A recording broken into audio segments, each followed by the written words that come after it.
संदेशों की श्रृंखला मसीह में हमारी पहचान, हम मसीह में कौन हैं, इसमें ये भाग 9 है कि हम स्वतंत्र हैं। इसे सुनकर आशीष पाइए। हम परमेश्वर के वचन से इस शीर्षक के बारे में अध्ययन कर रहे थे कि मसीह में हमारी पहचान और ये तो नए नियम में सबसे महान ऐसा प्रकाशन है। मैं महसूस करता हूँ कि ये तो सबसे महान प्रकाशन है जो मसीह में हर विश्वासी को जानना है और इस प्रकाशन की सच्चाई जाननी है कि मसीह में हमारी पहचान क्या है, हम मसीह में कौन हैं, मसीह में हमारी विरासत क्या है और मसीह में ये जीवन कैसे जिए। अगर आप पूछे कि हम विश्वासी को क्या सिखाएं, मैं सोचता हूँ ये पहली बात है। विश्वासी से बाइबल पढ़कर प्रार्थना करना बताने के बाद हमें यही बताना चाहिए, क्योंकि ये समझने वाली बात है, ये तो परिपूर्ण है, ये प्रकाशन है जो आप पूरी पत्रियों में पाते हैं।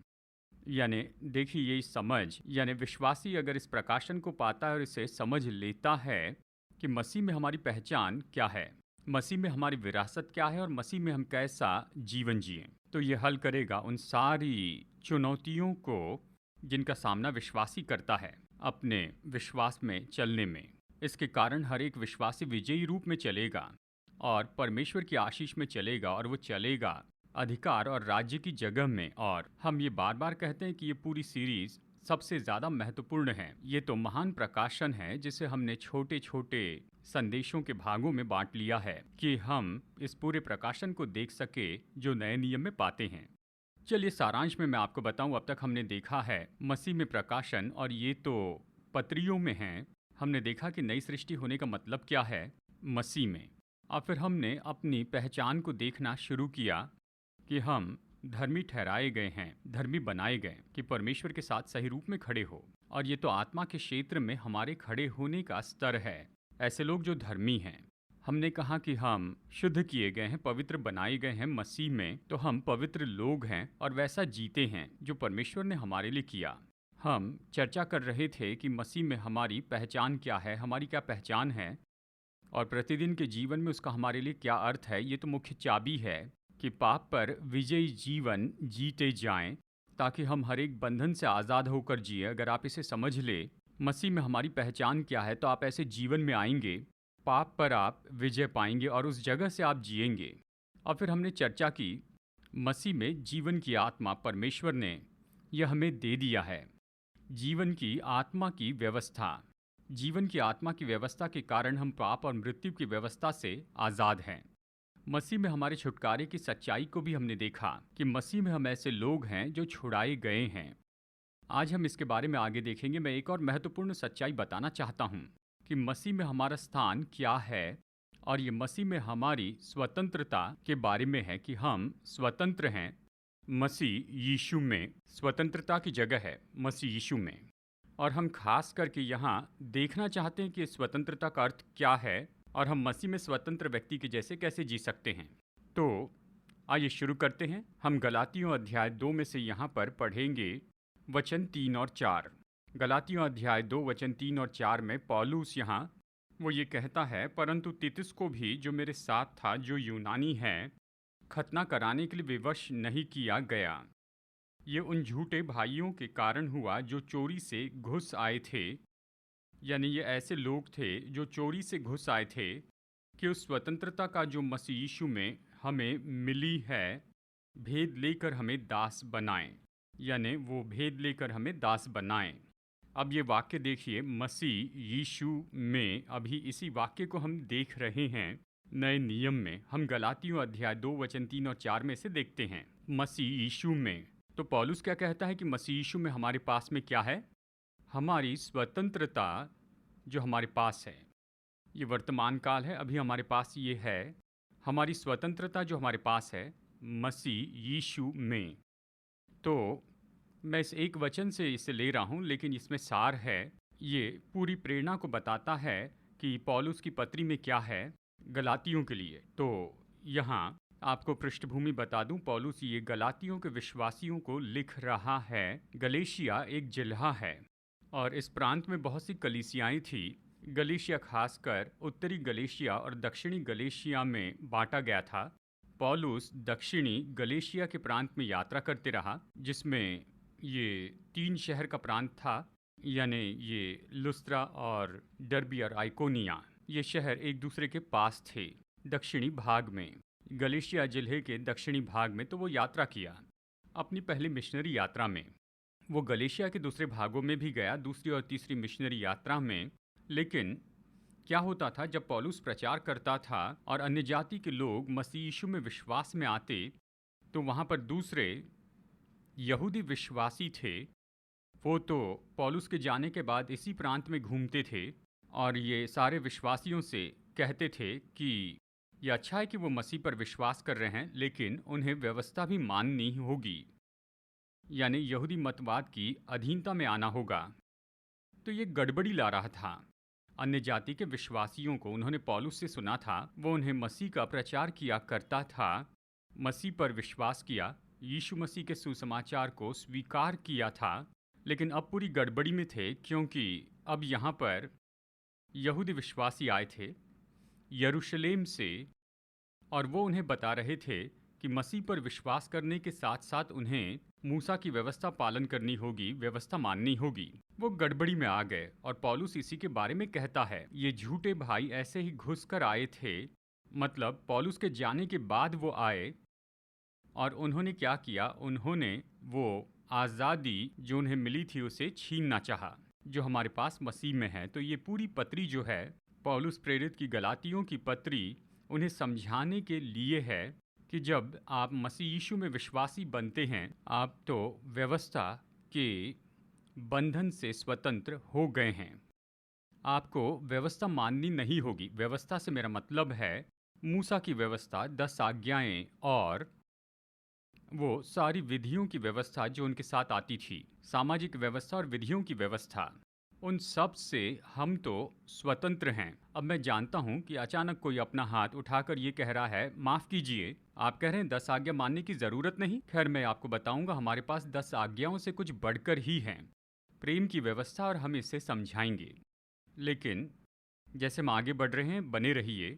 तो पौलुस कह रहा है कि हम व्यवस्था से स्वतंत्र है। व्यवस्था यानी सारी बातों से, मूसा की व्यवस्था, 10 आज्ञाएं यानी विधियों की व्यवस्था, और सामाजिक व्यवस्था और तंदुरुस्ती की व्यवस्था, सब कुछ जो हम पुराने नियम में देखते हैं जो उन्हें दी थी, वो कहता है हम इन सब से स्वतंत्र हैं। तो हमारे पास स्वतंत्रता है और वो इसे विभाजित करके बताता है। इसे केवल गलातियों की पत्री में ही नहीं देखते हैं, लेकिन वो कुलुसियों में भी इसी के बारे में बताता है। तो आइए इस पर चर्चा करते हैं। हमारी स्वतंत्रता मसीह यीशु में है, इसी पर हम चर्चा करेंगे आज के इस संदेश में। ये स्वतंत्रता जो हमारे पास मसीह में है, वचन 16 गलातियों 2:16 इसका सार बताता है, जो पौलुस बताना चाहता है। कहता है, तो भी ये जानकर कि मनुष्य व्यवस्था के कामों से नहीं पर केवल यीशु मसीह पर विश्वास करने के द्वारा धर्मी ठहरता है। हमने भी आप मसीह पर विश्वास किया है कि हम व्यवस्था के कामों से नहीं पर मसीह पर विश्वास करने से धर्मी ठहरे, इसलिए कि व्यवस्था के कामों से कोई प्राणी धर्मी न ठहरेगा। वो इस पत्री में जो लिख रहा है उसका सार यहाँ हमें बता रहा है। गलातियों के विश्वासियों से कहता है, देखो, व्यवस्था के कामों से मतलब कोई भी व्यवस्था मानने से, चाहे 10 आज्ञा मानना हो, चाहे विधियों की व्यवस्था हो, या जानते हैं बलिदान की व्यवस्था, जो भी हो, उसे मानने से तुम धर्मी नहीं ठहरोगे। आप और मैं केवल यीशु मसीह पर विश्वास करने से धर्मी ठहरते हैं। हमने इस पर चर्चा की है हमारे पिछले संदेशों में। हम मसीह पर विश्वास करने के द्वारा धर्मी ठहरे। पौलुस यहाँ पर इस बात पर जोर देता है। तो वो यहाँ पर गलातियों की कलीसिया के विश्वासियों को लिखता है, गलातियों 5:1 में, मसीह ने स्वतंत्रता के लिए हमें स्वतंत्र किया है, अतः इसी में स्थिर रहो और दासत्व के जुए में फिर से न जुतो। दासत्व के जुए में, वो व्यवस्था के बारे में कहता है कि ये जुआ है, बंधन का जुआ। तो हमें ये समझना होगा कि विश्वासी के नाते हम स्वतंत्र हैं व्यवस्था के इस जुए से, पुराने नियम की व्यवस्था जो बंधन का जुआ था। मैं केवल कुछ वचनों से बता रहा हूँ, हमारे पास ज़्यादा समय नहीं है कि यहाँ पर जो भी बताया उन सबको देखें। यहाँ पर गलातियों 5:4 में वो कहता है, तुम जो व्यवस्था के द्वारा धर्मी ठहरना चाहते हो, तो तुम मसीह से अलग और अनुग्रह से गिर गए हो। अगर आप कोशिश कर रहे हैं कि व्यवस्था को मानने से धार्मिकता पाए, तो अनुग्रह का आपके लिए कोई उपयोग नहीं, आप अनुग्रह से गिर गए हैं। फिर वचन 6 में वो ये कहता है मसीह यीशु में। गलातियों 5:6 फिर से ये वाक्य देखिए, मसीह यीशु में न खतना और न खतना रहित कुछ काम का है। देखिए, पुराने ज़माने में जो यहाँ पर खतना होता था वो तो खास करके व्यवस्था को मानने के लिए था। वो कहता है अब वो किसी काम का नहीं, पर विश्वास प्रेम से काम करता है। मसीह में यही मायने रखता है कि विश्वास काम करते चले जाए प्रेम के द्वारा। तो सबसे पहले हमें ये समझना होगा कि हम तो व्यवस्था के मानने से स्वतंत्र हुए हैं। तो आज ये हमारे लिए कैसे उपयोगी होता है। कई बार हम देखते हैं कि कुछ लोग पुराने नियम से कोई बात उठा लेते हैं, ऐसा कुछ जो मूसा की व्यवस्था में था, और हमें प्रचार करके कहते हैं कि तुम्हें ये नहीं करना चाहिए। शायद आपने ये सुना होगा, जैसे कि पुराने नियम की व्यवस्था कहती है कि स्त्रियां पुरुषों के कपड़े न पहने। अब ट्राउजर्स हम देखते हैं कि स्त्री और पुरुष दोनों पहनते हैं। कोई पुराने नियम की व्यवस्था के इस वचन को लेता है और लोगों पर जबरदस्ती करके कह सकता है तुम्हें ये मानना होगा, या ऐसा ही कुछ। ऐसी बहुत सी चीजें हैं जो उनमें से निकाल लेते हैं और जबरदस्ती करते हैं। लेकिन आप समझ लीजिए कि अभी हम व्यवस्था के अधीन नहीं रहे हैं, हम अलग चीज से जीते हैं। नए नियम के विश्वासी के रूप में किस तरह से हम जीते हैं? हम लोग जीते हैं आत्मा से, आत्मा की अगुवाई में चलते हैं, और हम चुनाव करते हैं कि हम प्रेम में चले। तो हम आत्मा में चलते हैं और हम प्रेम में चलते हैं। चलिए मैं इसके लिए वचन बता दूं। गलातियों 5:18 पौलुस इसी पत्री में लिखता है, यदि तुम आत्मा के चलाए चलते हो तो व्यवस्था के अधीन न रहें। बस आत्मा में चलते हैं तो व्यवस्था के अधीन नहीं हैं। अगर कोई पूछे कि व्यवस्था को क्यों नहीं मानते हो, क्योंकि बाइबल कहती है गलातियों 5:18 में, अगर आत्मा में चलते हैं तो व्यवस्था के अधीन नहीं। मेरे पास मसीह यीशु में स्वतंत्रता है। मेरी स्वतंत्रता कहती है अगर मैं पवित्र आत्मा की अगुवाई में चलता हूँ तो मैं व्यवस्था के अधीन नहीं हूँ, तो मैं आत्मा के अनुसार चलता हूँ। और अगर आप आत्मा के अनुसार चलते हैं तो फिर क्या होता है? पवित्र आत्मा आपकी मदद करेगा कि व्यवस्था जो मांग करती है उससे भी बढ़कर करें। साथ ही आप और मैं, हम प्रेम में चलते हैं। पौलुस रोमियो अध्याय 13 वचन 8 और 10 में लिखता है, क्योंकि जो दूसरे से प्रेम रखता है उसी ने व्यवस्था पूरी की है। वचन 10 में प्रेम रखना व्यवस्था को पूरा करना है, यानी आप प्रेम में चलेंगे तो सारी व्यवस्था पूरी करेंगे। यानी जब आपकी और मेरी पवित्र आत्मा द्वारा अगुवाई होती है और हम प्रेम में चलते हैं तो फिर हम ज्यादा करते हैं व्यवस्था जो मांग करता है उससे बढ़कर। देखिए, स्वतंत्रता की व्यवस्था तो मूसा की व्यवस्था से बहुत ही बढ़कर है। आप और मैं स्वतंत्रता की व्यवस्था में हैं। मूसा की व्यवस्था में आज्ञा थी कि तू व्यभिचार न करना। नए नियम में स्वतंत्रता की व्यवस्था कहती है कि स्त्री को अभिलाषा की दृष्टि से भी नहीं देखना। स्वतंत्रता की व्यवस्था का स्तर तो बहुत ऊंचा है मूसा की व्यवस्था से भी। मूसा की व्यवस्था में कहा गया कि तू हत्या न करना। नए नियम में स्वतंत्रता की व्यवस्था कहती है अपने भाई से नफरत न करना, क्योंकि अगर भाई से नफरत करेंगे तो फिर आप हत्यारे होंगे।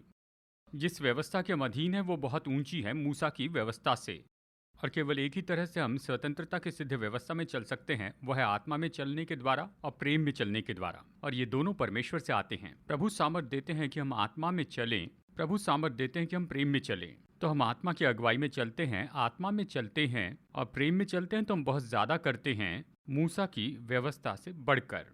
यानी हम स्वतंत्र हैं मूसा की व्यवस्था से। मूसा की व्यवस्था से अगर कोई पुराने नियम की मूसा की व्यवस्था का ये वचन लेता है और आप पर जबरदस्ती करना चाहता है, तो समझ लीजिए आप आत्मा के अनुसार जी रहे हैं और आप प्रेम में चल रहे हैं। दूसरी बात, इसी के संबंध में हम अर्थहीन विधियों से स्वतंत्र हैं। पौलुस इसके बारे में लिखता है गलातियों अध्याय 4 वचन 6 से 11 में। मैं केवल कुछ ही वचन पढ़ूंगा ताकि ये संदेश बहुत ही छोटा हो। वो यहाँ पर कहता है गलातियों अध्याय 4 वचन 6 से 11 तक, वो कहता है देखो तुम जो पुत्र हो परमेश्वर के बेटे बेटियां हो। और फिर वचन 9, 10 और 11 में वो कहता है, पर अब जो तुमने परमेश्वर को पहचान लिया वरन परमेश्वर ने तुमको पहचाना, तो उन निर्बल और निकम्मी आदि शिक्षा की बातों की ओर क्यों फिरते हो जिनके तुम दोबारा दास होना चाहते हो। तुम दिनों और महीनों और नियत समयों और वर्षों को मानते हो। मैं तुम्हारे विषय में डरता हूँ कहीं ऐसा ना हो कि जो परिश्रम मैंने तुम्हारे लिए किया वो व्यर्थ ठहरे। यानी इस तरह से मानना दिनों को, महीनों को और वर्षों को, ये तो विधियाँ होती हैं।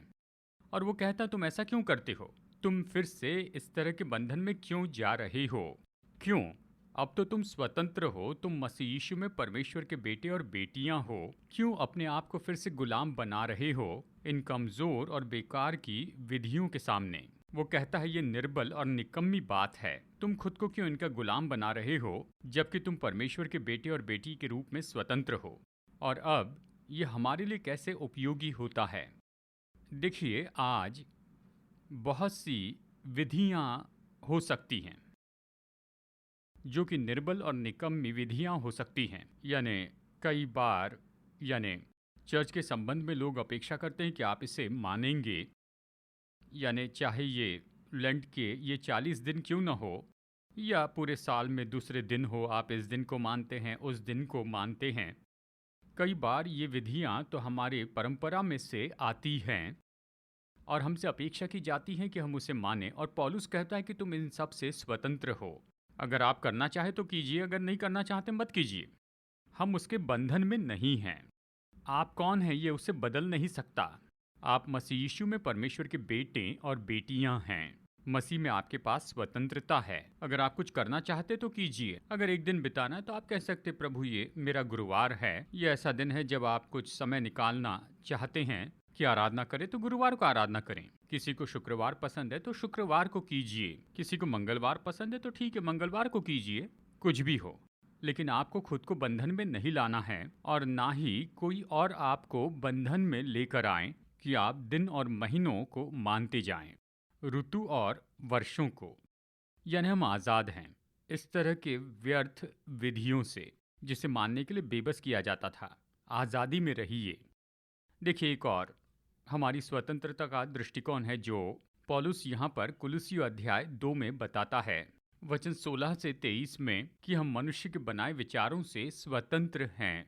अब ये वचन का बड़ा भाग है, कुलुस्सी 2 16 से 23 तक। मैं केवल कुछ वचन पढ़ूंगा। वो वचन 16 में कहता है, इसलिए खाने और पीने में या पर्व में या नए चांद या सब्त के विषय में तुम्हारा कोई फैसला न करें, क्योंकि ये सब आने वाली वस्तुओं की छाया है, पर मूल वस्तुएं मसीह की हैं। वचन 18, कोई मनुष्य आत्महीनता और स्वर्गदूतों की पूजा करके तुम्हें दौड़ के प्रतिफल से वंचित न करें।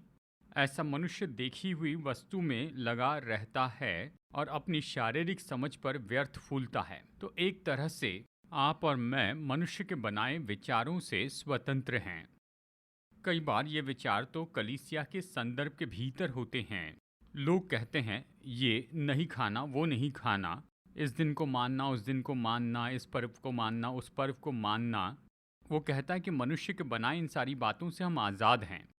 या वो कहता है स्वर्गदूत मुझसे मिलने के लिए आया, या मैंने स्वर्गदूत का दर्शन पाया, या मैंने स्वर्ग का दर्शन पाया, जो भी हो, इसलिए ये करना और वो नहीं करना। अगर कोई स्वर्गदूत का दर्शन पाता है, स्वर्गदूत उनसे कुछ करने के लिए कहता है, वो उनके लिए ठीक है, लेकिन वो मुझ पर मत थोपिए और मैं स्वर्गदूत के आपके दर्शन का पालन नहीं करूंगा। शायद प्रभु यीशु किसी व्यक्ति से मिलने के लिए आए भी होंगे और शायद यीशु मसीह ने उन्हें कुछ करने के लिए कहा होगा, लेकिन वो मेरे लिए उपयोगी नहीं है। मैं बाइबल का अनुकरण करूंगा, वचन का अनुकरण करूंगा, किसी और के स्वर्गदूत की मुलाकात का नहीं, यीशु के साथ किसी और के व्यक्तिगत मुलाकात का नहीं। मेरा जीवन उससे निश्चित नहीं होगा, मेरा जीवन वचन से चलेगा। मैं बताऊं, पौलुस यहाँ कहता है कोई भी व्यक्ति आप पर इन बातों की जबरदस्ती न करें, और ये दुख की बात है, और खास करके आत्मा से भरे यानी आत्मिक लोगों के समाज में, जहां कोई दर्शन देखता और सभी पर थोपते जाता है। अब हम दूसरों का न्याय करते हैं जो खाने और पीने के बारे में अपने विचारों को बताते हैं, लेकिन हम स्वीकार कर लेते हैं जब किसी ने स्वर्गदूत की मुलाकात का अनुभव किया, या किसी ने भविष्यवाणी का अनुभव किया है, या किसी और ने सपना देखा है, या किसी ने यीशु की मुलाकात पाई है, उसे हम अधिकार करने देते हैं। हम पूछे आप ये क्यों कर रहे हैं, तो कहते हैं कि मैंने इसकी सुनी थी कि स्वर्गदूत ने उन्हें आकर ये करने के लिए कहा था। क्या ये बाइबल में है? नहीं है, लेकिन उन्होंने खुद को समर्पित किया किसी और के स्वर्गदूत की मुलाकात के लिए, किसी और के भविष्यवाणी के अनुभव के लिए। और पौलुस कहता है कि कोई भी तुम्हारे साथ ऐसा न करें। तो मैं इसके बारे में मजबूती से कहता हूँ, मैं स्वीकार नहीं करूंगा। मैं कहता हूँ आप स्वीकार मत कीजिए। कोई भी भविष्यवक्ता या कोई भी व्यक्ति जो कहे कि परमेश्वर ने उनसे बात की और वो स्वर्ग में गए, ये किया वो किया, प्रभु ने उन्हें वचन दिया, ये उनके लिए अच्छा है पर मेरे लिए नहीं है। मेरे लिए, मैं लिखित वचन का पालन करूंगा। हम लिखित वचन के अनुसार जिएंगे और हम केवल उसी का पालन करेंगे, किसी और की मुलाकात के द्वारा नहीं या यीशु से मिलने के द्वारा नहीं।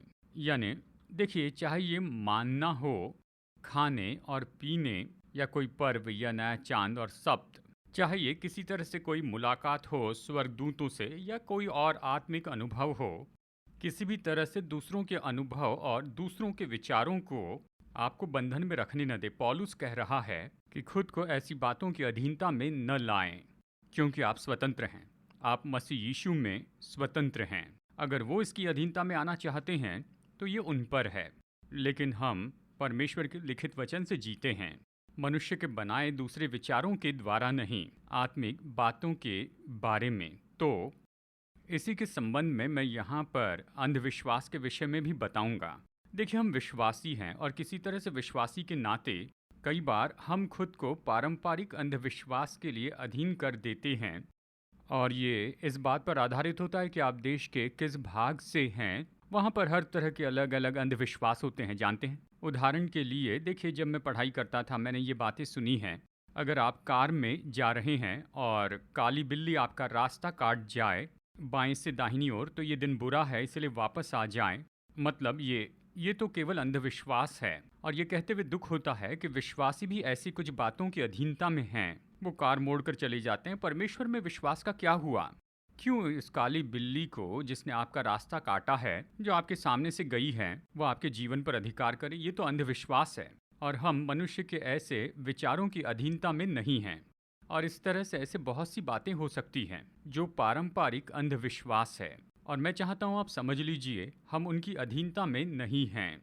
मसीह में हम किसी को भी इन मामलों में हम पर नियंत्रण करने नहीं देंगे। यानी चाहे आप जो खाते पीते हैं और मानते हैं उसकी बात हो, या आत्मिक बात हो, दर्शन, सपने या कोई मुलाकात हो, या फिर पारंपरिक अंधविश्वास हो, इनमें से कोई भी चीज़ आप पर ऐसे रखी जाए और आपको बंधन में लाए, क्योंकि आपके पास मसीह में पूरी स्वतंत्रता है। तो इन सच्चाइयों के साथ हम क्या करें? हम सच में इसके अनुसार कैसे जिए? और ये तो ऐसा है जो मैं चाहता हूँ कि आप इसकी ओर पूरा ध्यान दें, क्योंकि कई बार खास करके आज के हमारे संसार में, जबकि यहाँ पर इतना सोचना है, यानी स्वतंत्रता क्या है, इसके बारे में गलत समझ है।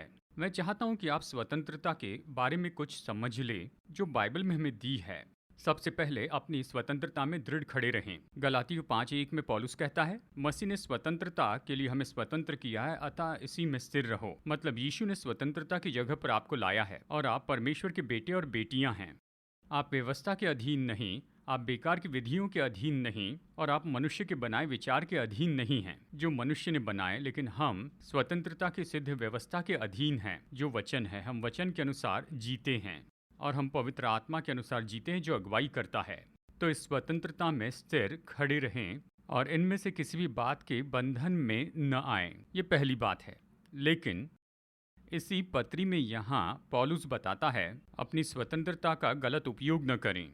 स्वतंत्रता का गलत उपयोग न करें। देखिए, गलातियों 5:13 और 14 में ये कहता है, हे भाइयों, तुम स्वतंत्र होने के लिए बुलाए गए हो, परंतु ऐसा न हो कि वो स्वतंत्रता शारीरिक कामों के लिए अवसर बने, परंतु प्रेम से एक दूसरे के दास बनो। कहता, भाइयों, तुम स्वतंत्रता के लिए बुलाए गए हो। सही है, अद्भुत है। गलातियों के लिखने के पीछे यही उद्देश्य है। गलातियों को स्वतंत्रता के बारे में लिखता है, लेकिन वो कहता है अपनी स्वतंत्रता का उपयोग अपनी शारीरिक इच्छाओं को पूरा करने के लिए न करो। फिर बताता है कि शारीरिक इच्छाएं क्या है, घमंड, और फिर झगड़ा, और फिर नफरत। ये शरीर का प्रगटीकरण है। तो जब कोई कहता है कि मैं स्वतंत्रता में चल रहा हूँ, लेकिन आखिरकार वो किसी को चोट पहुँचा रहे हैं, लोगों से लड़ रहे हैं, वो कहता है ये शारीरिकता है।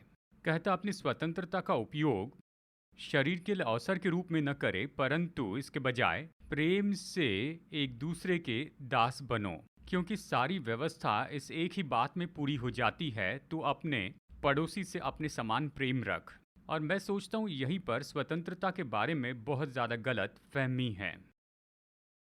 चलिए मैं ये कहता हूँ, दूसरों के लिए प्रेम में चलना ये तुम्हारी स्वतंत्रता में चलने से बढ़कर है।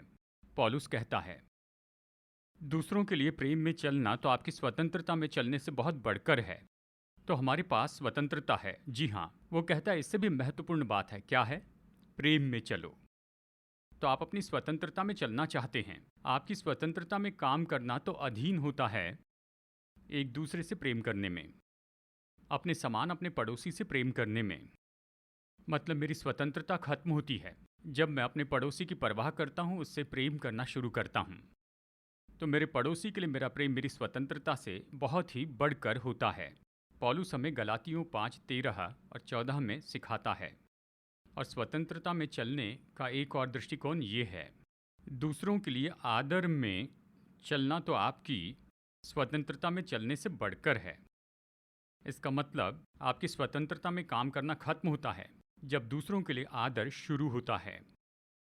तो पौलुस कहता है हमें लोगों का आदर करना है, रोमियो 13:7। इसलिए जिसका आदर करना चाहिए उसका आदर करो। तो हम लोगों का आदर करते हैं। पहला पत्रस 2:17 कहता है सबका आदर करो, भाइयों से प्रेम रखो, परमेश्वर से डरो, राजा का सम्मान करो। यानी अगुवों का आदर करो, सबका आदर करो। तो मेरी स्वतंत्रता तब खत्म होती है जब मैं दूसरों के लिए आदर शुरू करता हूँ। अपने आत्मिक अगुवों का आदर कीजिए, सरकार में जो अधिकारी हैं उनका आदर कीजिए, आप अपने दफ्तर में अपने बॉस का आदर कीजिए। पौलुस हमें ये सिखाता है इफिसियों 6 और कुलुसियों 3 में। वो कहता है कर्मचारी अपने स्वामी का आदर करें। तो स्वतंत्रता है, लेकिन आदर शुरू होते स्वतंत्रता खत्म होती है। और लोगों को ये समझना होगा, मेरी स्वतंत्रता में मैं अनादर में नहीं चल सकता हूँ, प्रभु के नियुक्त अधिकारियों के साथ नहीं। चलिए सरल उदाहरण देता हूँ। अब ये बात तो कई साल पहले हुई और शायद 1992 या 93 में मैं दक्षिण भारत में गया था वहाँ प्रचार करने के लिए। और मुझे तो न्योता दिया गया, मैं किसी चर्च में प्रचार के लिए गया, पेंटिकॉस्टल चर्च में। और हम उसी सुबह पहुँचे थे। कॉन्फ्रेंस 10 बजे शुरू होने वाली थी और हम वहाँ पर पहुँचे लगभग 2 घंटे पहले। वहाँ पर गए, तैयार हुए, कॉन्फ्रेंस के लिए तैयार थे। चर्च के बाजू से भीतर में आए। वो जो पर्सन इंचार्ज थे, उन्हें पास्टर नहीं कहते हैं लेकिन कुछ और कहते हैं, लेकिन वो मुझे बाजू में लेकर गए और कहा भाई देखिए, इस चर्च में हम गहने नहीं पहनते हैं और आप तो बेल्ट पहने हुए हैं और बेल्ट का जो बकल है सोने के रंग का है, कुछ ऐसा जो अभी पहने हूँ। उन्होंने कहा अगर चर्च में जाना है तो आपको इसे निकालना होगा। अब अवश्य ही मेरे पास चुनाव था, कह सकता था मुझे अपना बेल्ट पहनना है, सुनहरा बकल, और वो तो सोने का नहीं था, सोने का रंग था। या कह सकता था मैं इसे निकालूंगा, आपका आदर करूंगा। तो मुझे कोई समस्या नहीं थी, मैंने उसे निकाला, वहीं छोड़ दिया। अब मैं तैयार हूँ। हम वहाँ पर 3 दिन थे, यानी 3 दिनों तक मैं सोचता हूँ दिन में 5 बार, दिन में 5 सेशन प्रचार किए, बेल्ट के बिना। कोई समस्या नहीं, कोई बात नहीं। क्यों? मेरे पास स्वतंत्रता है, लेकिन मैंने अपनी स्वतंत्रता को अधीनता में रखा और दूसरे का आदर किया, कलीसिया का आदर किया। फिर 3 दिनों के बाद मैं अपना बेल्ट पहनकर वहाँ से निकला, कोई बात नहीं। लेकिन जब वहाँ था तो उन्होंने जिस बात को महत्वपूर्ण समझा, मैं उसकी अधीनता में आ गया। मेरे लिए, मुझे ये विचार तो अजीब सा लगता है, लेकिन क्या महत्वपूर्ण था? बेल्ट पहनने से बढ़कर उनकी सेवा करना महत्वपूर्ण था, वचन के द्वारा उनकी सेवा करना। और मैं वहाँ पर 3 दिनों तक रहा। वहाँ पर अद्भुत चंगाई हुई, चमत्कार हुए, लोग चंगे हुए और मैंने वचन के द्वारा सेवा की। ये तो अद्भुत समय था। लेकिन ये सब शुरू हुआ कि यहाँ प्रचार करना है तो बेल्ट निकालना होगा। सरल बात है, लेकिन विश्वासी स्वतंत्रता की सरलता को नहीं पहचानते हैं। आपकी स्वतंत्रता तब खत्म होती है जब दूसरों के लिए प्रेम शुरू होता है, जब दूसरे व्यक्ति के लिए आदर शुरू होता है। और अंत में इस बात को याद रखिए, आपकी स्वतंत्रता तब खत्म होती है जब दूसरों की भलाई शुरू होती है। भलाई, आपकी स्वतंत्रता अगर किसी को चोट पहुंचाती है तो आप उसका गलत उपयोग कर रहे हैं। तो इसका अर्थ क्या है? रोमियो 14 में पौलुस लिखता है और पहला कुरिन्थियों अध्याय 8 में वो विश्वासियों को लिखता है, देखो अगर तुम कुछ खाते हो जो छोटे भाई को चोट पहुंचाए तो उसे मत खाना, मैं उसे नहीं खाऊंगा। पौलुस कहता है, भोजन के लिए कहता है। दोनों जगह पर रोमियो 14 और पहला कुरिन्थियों 8 में अगर मैं कुछ खाता हूं जो दूसरे भाई को चोट पहुंचाए तो नहीं खाऊंगा। वो कहता अगर मैं चाहूं तो उसे खा सकता था, लेकिन ये ठोकर पहुंचाएगा इसलिए नहीं खाऊंगा। मतलब स्वतंत्रता है, पर स्वतंत्रता तब खत्म होती है जहां दूसरे व्यक्ति की भलाई शुरू होती है। यानी अगर मैं कुछ करूंगा स्वतंत्रता के नाम में या फिर विश्वास के नाम में, जो भी हो, लेकिन अगर ये किसी को चोट पहुंचाए तो मेरी स्वतंत्रता वहीं रुकती है, क्योंकि मेरी परवाह तो उनकी भलाई के लिए है, मेरे विश्वास को प्रकट करना नहीं। मैं चाहता हूं विश्वासी समझ ले कि यीशु मसीह में हमारे पास पूरी स्वतंत्रता है कि कुछ भी उससे दूर नहीं कर सकता। मैं अपनी आत्मा में स्वतंत्र हूं। ये बाहरी बातें मायने नहीं रखती। अगर मुझे बेल्ट पहनने के लिए कहें तो पहनूंगा, निकालने के लिए कहे तो निकाल दूंगा, कोई बात नहीं। कहीं पर प्रचार करने के लिए जाओ तो कहते हैं कि आपको ये सफ़ेद कपड़े पहनने होंगे, मैं पहन के प्रचार करूंगा, कोई बात नहीं। कहीं पर जाऊं तो कहते हैं बेल्ट निकालिए, जूते निकालिए, मैं ऐसा करता हूं।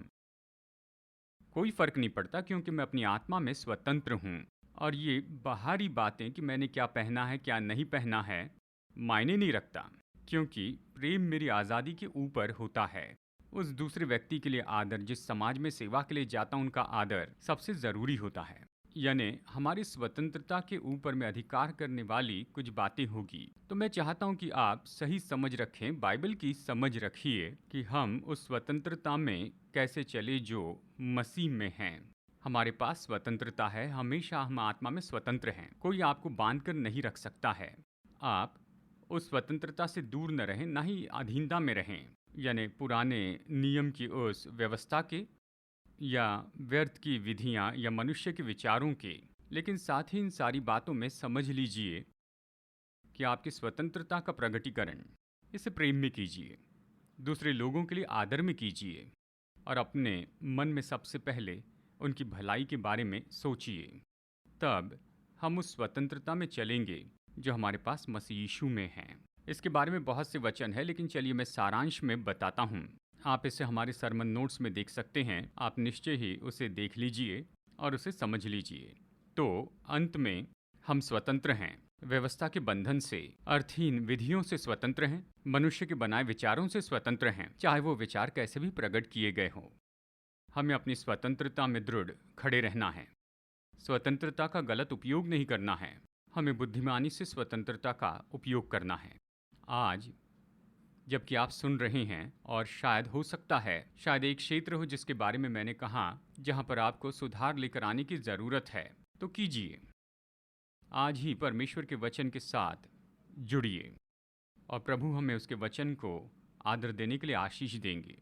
हम निश्चय ही यहाँ पर आपके लिए प्रार्थना करेंगे।